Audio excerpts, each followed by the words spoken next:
छत्री मागायची आणि ते छत्री उडून 200 रुपये छत्री आहे ना.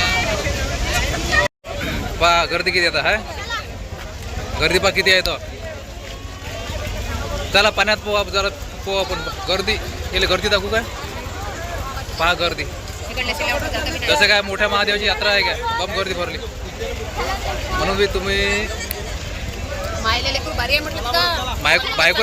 बायकोले नवरा भारी आहे, बायकोले नवरा भारी आहे. चला चला याच्या मागं मागं आता चला मागं पडून पाच जरा जरा. चला समोर महाप्रसाद पाण्याचा आस्वाद घ्यायला